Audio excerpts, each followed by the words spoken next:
Chapter 8 Homeward Bones.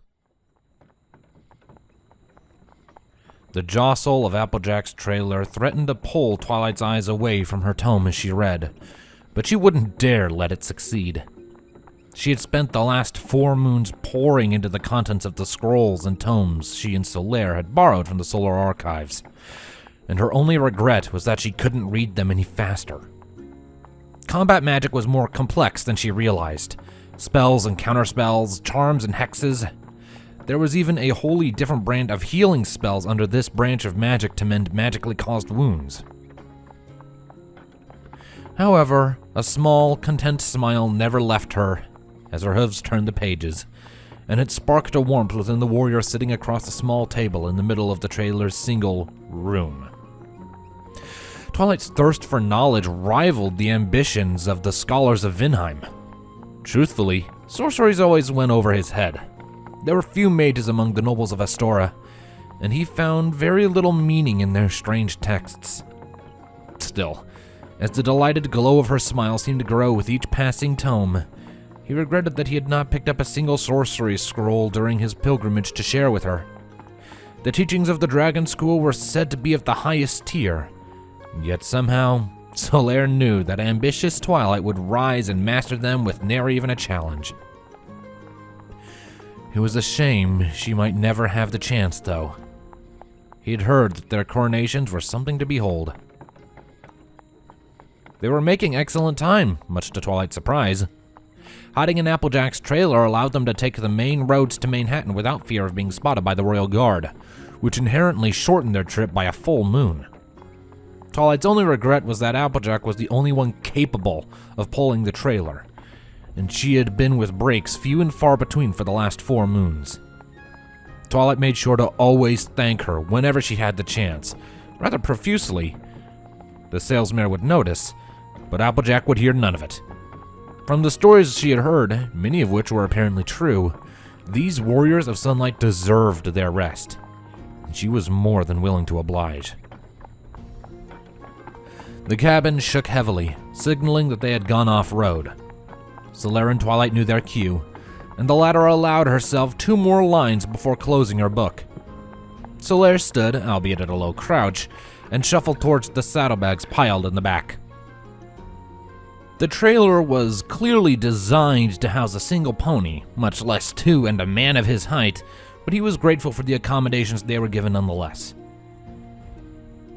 A small table sat in the center of the cabin with 2 chairs to accompany it, and Solaire wouldn't dare impose and leave his summoner or their gracious host to stand.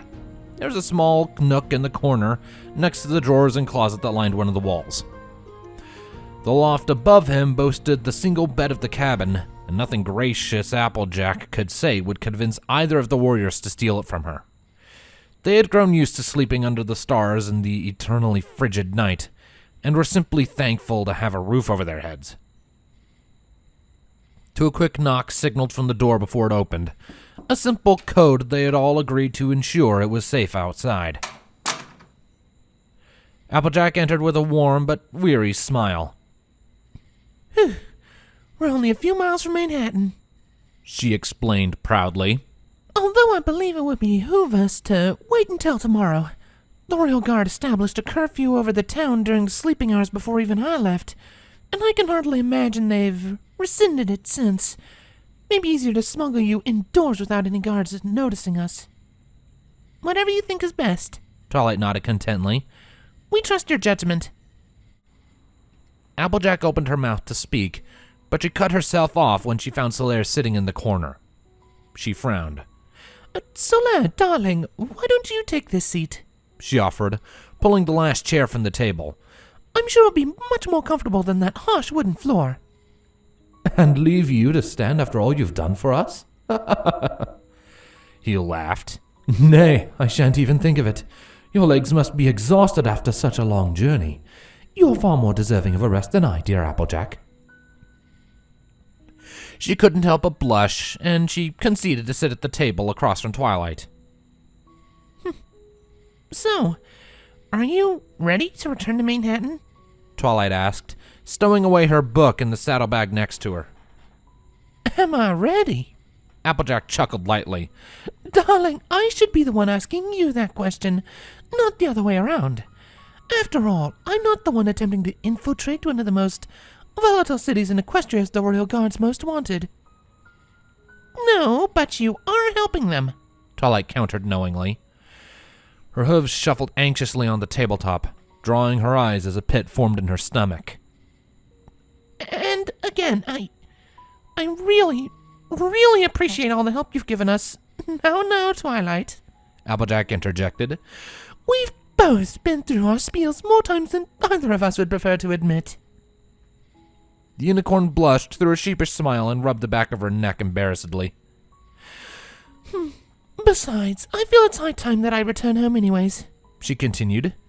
It wasn't right for me to leave my family during such a pressing time. A moment passed as Twilight reflected upon her last visit to her own home. The broken childhood streets, the rubble of her favorite cafe, the felled towers of the once majestic Canterlot Castle. Everything orchestrated by a nightmare to be a sick mockery of her memories. Are you worried won't be what you remember? Twilight asked quietly. The salesmare pursed her lips, and her eyes fell on her hoof as it drew a small circle into the table. She wanted to believe the sweet lies she told herself, but they would do her no more good than when she was in Baltimore. Truthfully, I hardly recognized it before I left, she admitted. I can't imagine it's any more than a shadow of its former glory, if even that. A somber silence seeped into the cabin, and Solaire felt the darkness it wrought weighing down on his party. I often find it that home is more than a simple place, he offered, earning the attention of both of the mares. He removed his helmet and rested it to his side. There was little need for it here in the company of friends, and he did not want his sincerity to be lost. Astora was ravaged by a dark beast when I was but a child. It all but destroyed my homeland, until its twisted soul was vanquished by a noble's blade. When I left for my undead pilgrimage, those who survived were still rebuilding it. His lips pressed into a line, and he inspected his helmet in his hands, a finger tracing the single red plume. I will never see Astora again, he said darkly. 'Tis the curse of the undead. I might never know if my home will ever be restored to its former glory. Twilight looked at him in surprise. In the last 3 weeks that they'd been traveling together, Solaire had never opened up quite so much about his home. And yet whenever in dark, troubling times, I still find it comforting to think of my home, he continued, though it is rarely of the land I last saw, desolate and in ruins, but the home of my youthful memories. He rested his helmet before him and smiled to Applejack, a warmth to chase away the solemn darkness in her mind. Home is more than a place, dear Applejack. It's the memories you have made and cherished there. And it will never truly be gone, for it will be with you wherever you go, growing with each new, warm memory you make. She found his warmth contagious, and she returned his smile in kind. It never ceased to amaze Applejack how sweet and tender-hearted this warrior was, but she could see it in his features beneath his helm. Though small, there was softness to them as well. It was a shame such a gentle giant hid behind a mask of cold iron. So, what was it like? Twilight asked, prompting Applejack to turn to her, who suddenly became rather sheepish from the attention. Your home, before Nightmare Moon, that is, Twilight specified, turtling her hooves together. I read a little bit about Manhattan before her return, but... Her voice trailed as her eyes flicked to Solaire. I'm starting to learn that books don't do everything justice, she finished with a grin. Oh, Manhattan? Applejack's mind trailed back in time, and she felt a small smile threaten to tickle her lips. It had only been 5 years ago, and yet it still felt like a lifetime. Oh, it was simply divine. I originally came from a small backwater town called Ponyville, and nothing could have prepared me for when I first set off in that gorgeous city. She chuckled slightly into her hoof. I remember my reception wasn't the warmest, but I knew it was there I would find out who I was meant to be. Well, there were just so many ponies there from all over the country like me, looking to do just the same. It was easy to see how it became the cosmopolitan capital of Equestria. There were so many cultures from across the country blended together so nicely. You could trot down the street and feel like you were in another world. She sighed dreamily and paused, looking to her guest with a faint blush. But look at me ramble. I'm sure all of that means nothing to a Canterlot highborn. Twilight snorted and quickly covered her muzzle with a hoof. Oh, I'm no highborn. She shook her head dismissively and chuckled. My father was a librarian, and my mother stayed at home to take care of me and my brother. Every now and then we'd go to the upper city to eat at one of the fancier restaurants, but that was the closest to nobility we ever got. Pardon me. Applejack apologized with an embarrassed grin. I suppose I'm at fault for listening to rumors. They do tend to do little justice to the truth at times, don't they? They laughed together lightly, both for their own reasons. As it faded, Applejack couldn't help but look to the mare with a slight guilt. Here she was, worried about what her home may have become in her absence, but at least she still had hers. Twilight, on the other hoof.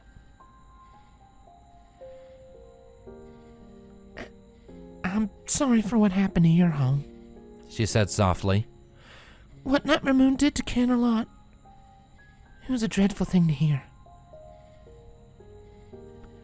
Twilight's smile faltered, just a hair, and she looked to her hooves and nodded solemnly.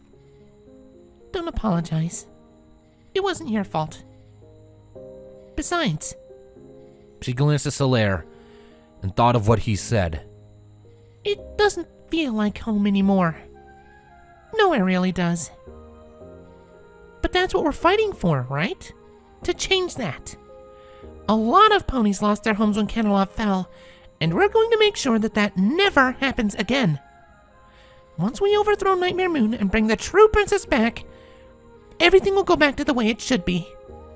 Well, after a lot of rebuilding anyway, She added. Look at us. Solaire chuckled to himself, just loud enough for the others to hear. He looked up to them with a soft smile. All from ruined homes, all seeking to help others. And now the three of us are here, in this dark, cold land filled with miserable souls. Could this really be mere chance? He laughed and answered himself. No, I hardly think so. The way I see it, our fates are intertwined, dear Applejack. I am grateful that you have joined us in our lonely journey, and I would hope the three of us get to see it to its end. His words carried a warmth with them, and the mares found this mood contagious. Applejack couldn't remember the last time she'd felt so merry and resplendent. She treasured this moment, hoping to cherish it some moon as a happy memory. it just occurred to me that I still know so little about either of you. She admitted. What say we remedy that before we lose this fleeting chance? That sounds wonderful. Twilight smiled. Shall I make another fire outside? Solaire offered as he stood. The unicorn thought for a moment, then shook her head. Maybe not tonight. We're too close to Manhattan, She reasoned. but you've done an excellent job these last few moons. You make for an amazing firekeeper. The warrior paused, thinking of what he had just heard, before bursting with laughter. Twilight couldn't help but join, even if she didn't really know its true reason. Oh, what a crisis of identity he would have. I'll prepare us a meal. Applejack called as she moved to the pantry on the side of the cabin. Oh, and don't you even think of standing, Twilight dear. She teased as the mare rose with her, You are my guest, and I am going to ensure you have a proper Manhattan dinner before tomorrow. Zola, darling, would you kindly sit at the table? And no, I will not think ill of you for taking the last chair. She studied the contents remaining in the pantry and resisted the urge to frown. There wasn't much left.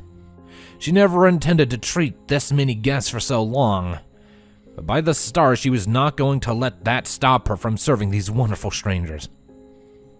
Applejack grabbed a hoofful of ingredients and balanced the last loaf of clementine cake on her back. She turned to her guest with a broad smile. Now, let us make the most of this chance.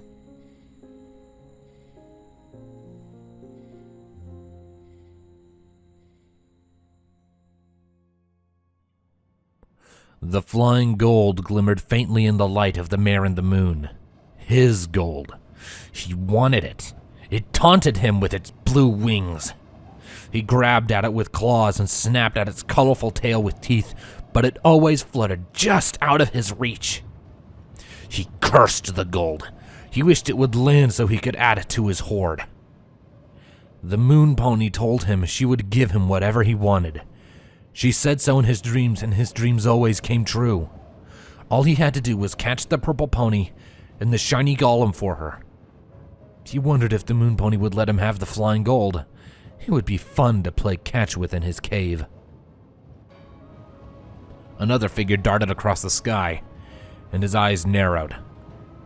A winged pony, on its way to steal his gold. He snarled and cursed it, mocking him for not having wings of his own. Earth tore beneath his claws as he raced for his gold, and green flames licked at the corners of his maw as he panted. The pony was still beating him. He scowled and took in a deep breath. If he could not outrace the pony, then he would scare it away. Rainbow Dash lurched forward as the air shook with a roar. She braved another glance down, and the sight only encouraged her to fly faster. The dragon was gaining on her. His gnarled green spine tore through the night sky like a twisted sail as his serpentine body slithered across the open field. It was as large as a hill, and its deep emerald eyes bored hungrily into her and the golden armor she wore. Moonlight glinted off the black mantle fitted on the dragon's chest, and the hawk-like helm formed over its head, and the pale crests of a crescent moon shone brightly on each. They were not for the dragon's protection, Rainbow Dash knew. Its stone-like scales were a better shield than any armor Her Majesty's blacksmiths could ever hope to create. No, they were a brand. A grave, terrible brand that testified to Nightmare's power. Between the beats of her wings, Rainbow heard another pair quickly approaching her. She allowed herself to glide and tilted slightly to the side to give the Thestral ample space. New directions from the lieutenant, the Thestral called over the wind. She pointed a hoof over to the horizon. There's a river 5 miles out. Keep your heading until we pass the gorge up ahead, and then incline northward to run parallel with that river. Keep an eye out for any settlements on the ground and adjust your flight path accordingly. We don't want the package to get distracted. Rainbow nodded, thankful for the hoof gestures that made up for the few words she missed. Understood. Thanks for the update, Snake Eyes. The Thestral lingered next to the Pegasus, and her eyes narrowed on her armor. Seeing an old guard in her golden uniform brought back bitter memories and reopened sore wounds. Rainbow could feel the daggers digging into her side as Snake stared, but she shrugged them off, keeping her own eyes pinned to the horizon. I bet that gold bucket must feel real nice for you, Snake Eyes leered.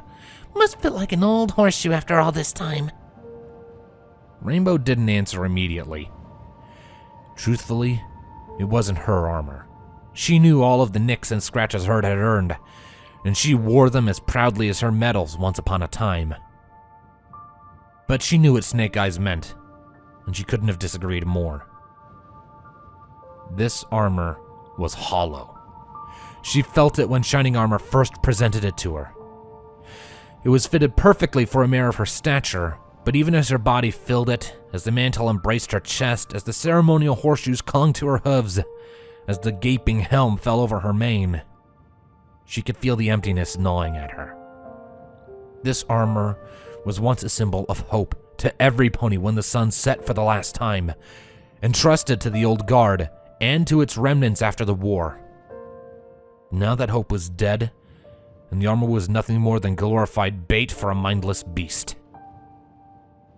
It's heavier than I remembered, she said, just loud enough for the Thestral to hear. Snake rolled her eyes. Well, try not to get too used to it. Once this mission is over, it's going back to whatever dusty old closet Lieutenant Armor fished it out of. Rainbow didn't say anything, signaling that Snake Eyes was overstaying her welcome. Beneath them, the dragon released another vain roar, and the Thestral took her cue. With a huff, she banked to the left and took a wide arc back to the airship that trailed far behind. Her Majesty's Sky Bastion loomed high over Equestria. Its cabin looked more suited for faring the open waters of the sea, but Snake Eyes wouldn't deny that there was an elegance to it, like a knife piercing the night sky. Moonlight reflected off its silver-plated hull as it hung suspended from the Zeppelin by thick cables. She touched down on the narrow deck and searched for the lieutenant. Not that it would have been hard. Nightingale had assigned a skeleton crew to the airship.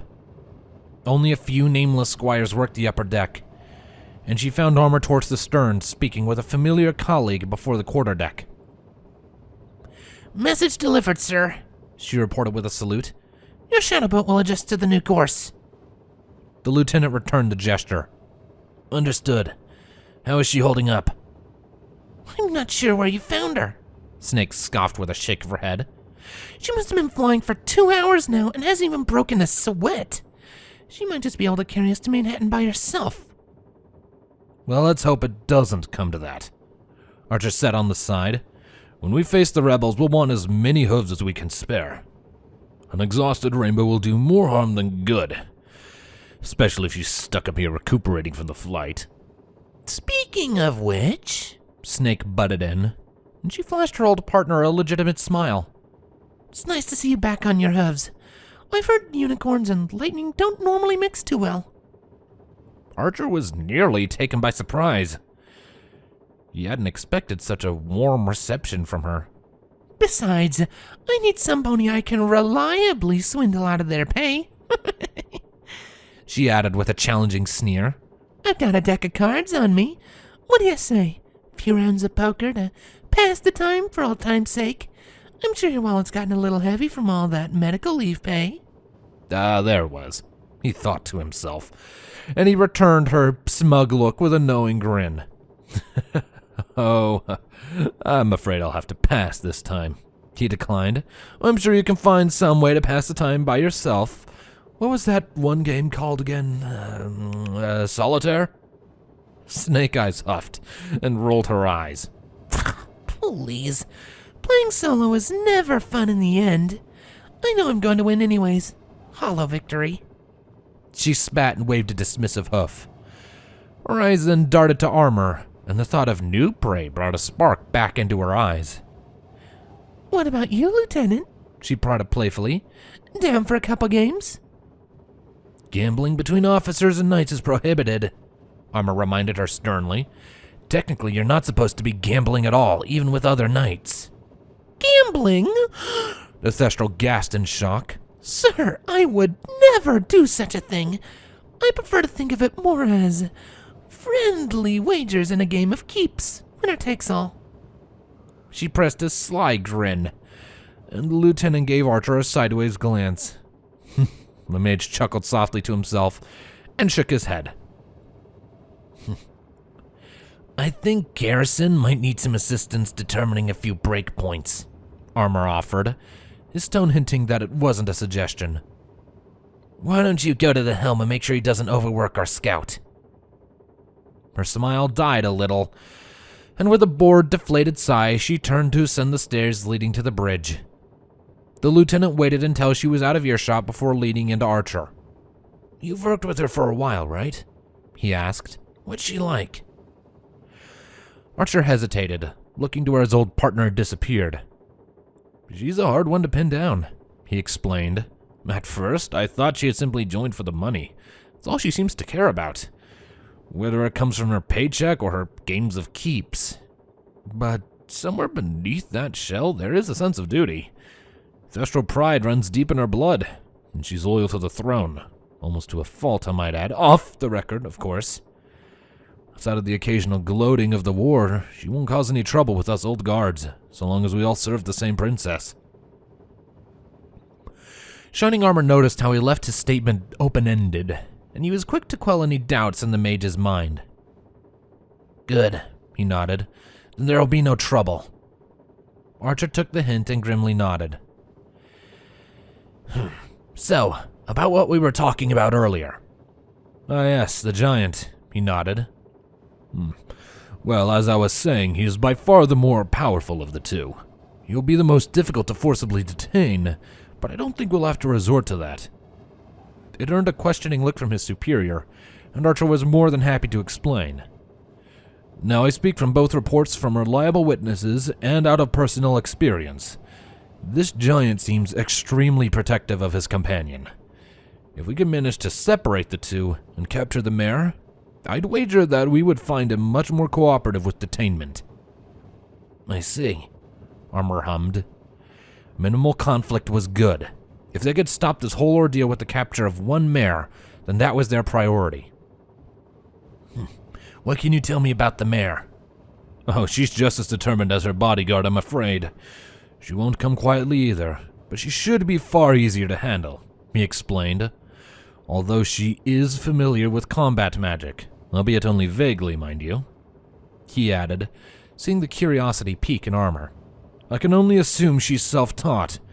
She only seemed to know counterspells during our duel. However, if the information in Captain Nightingale's briefing was true, then she has gotten her hooves on combat tomes. And without formal training, any advanced defensive spells could be hazardous, for both us and her, the lieutenant added, finishing the thought. He frowned. As dangerous as this giant has proven to be, the mare just became a wild card. We'll send Whirlwind to the Manhattan Guard as soon as we arrive. Have them put on standby for whatever collateral damage this mare causes. His mind trailed as his eyes fell to the cold earth far below, and even from this distance he could see the gnarled tail of Her Majesty's dragon flicker into view beneath the ship. As well as our asset, he added grimly. His company was silent, and when he turned, he found Archer focused intently on something only he could see. Something wrong? Archer blinked, glancing back to his old captain, and shook his head. Oh, forgive me. I just reminded myself of something earlier. He hesitated, and turned back to Armor. That counterspell you made, the ward. Did you ever teach it to anybody else? Armor's brow furrowed. I trained a few of our guards with it during the Civil War, but I can't remember all of their names, he admitted, thinking back.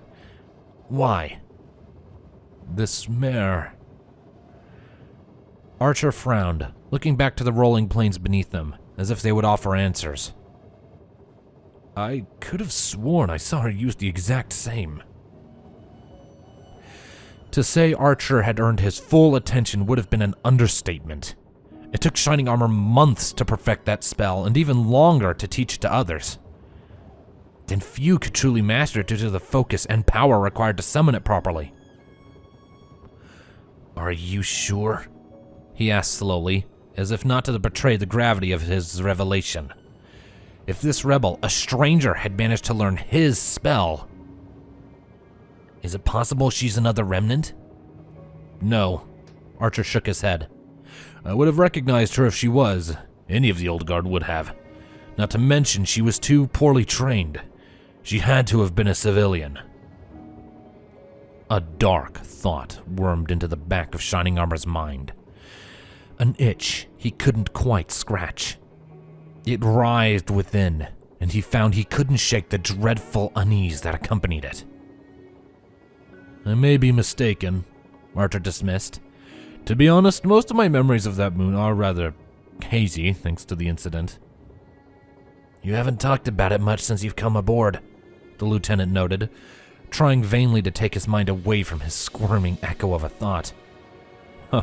I just don't want to risk saying anything that'll convince you to keep me on the ship once we reach Manhattan, the mage chuckled. I'm ready for round 2, sir, and I'm not going to let a few little aftershocks stop me. Well, by Garrison's estimates, we still have 12 hours before we arrive. Why don't you go down to the bunks and get some rest? Armor offered. Just to be safe. I want you by my side and ready when we get there. Well, far be it from me to ignore a direct order. Archer smiled slightly. He gave Armor a nudge before he turned. I'd recommend you do the same. I'm sure you've become an expert at quelling insurgencies by now, but I fear this is a different breed, even to what you're used to. I'll take that into consideration, Armor nodded, but I still get a little airsick. I'll probably just stay on the deck, clear my head for a little while longer. Now go get your rest. That's an order. By your command. The mage bowed. He lingered, searching the area for any listening ears, and lowered his voice before respectfully adding, Captain. Shining Armor couldn't bring himself to retort as Archer departed. Truthfully, his mind was still lost thinking of this mystery mare. As the mage disappeared into the depths of the ship, he deflated with a heavy sigh and leaned onto the railing. He watched as the earth moved below, hoping to quell the nausea rising in his stomach from the subtle rocking of the airship. And the unease was growing in the back of his mind with this lingering thought.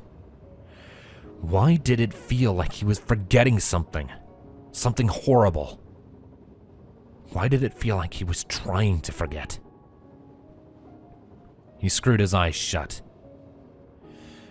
Just one more mission, he reminded himself, just loud enough so only he could hear.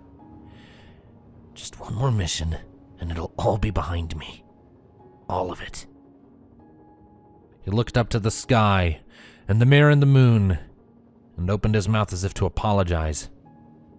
But as her unblinking eye bore into him, he had to tear himself away from the judgmental gaze, and found himself staring northward. Just one more mission, he repeated, a promise to a mare far away that could not hear him. Just one more mission, and I'll see you again. Just hang in there a little bit longer for me.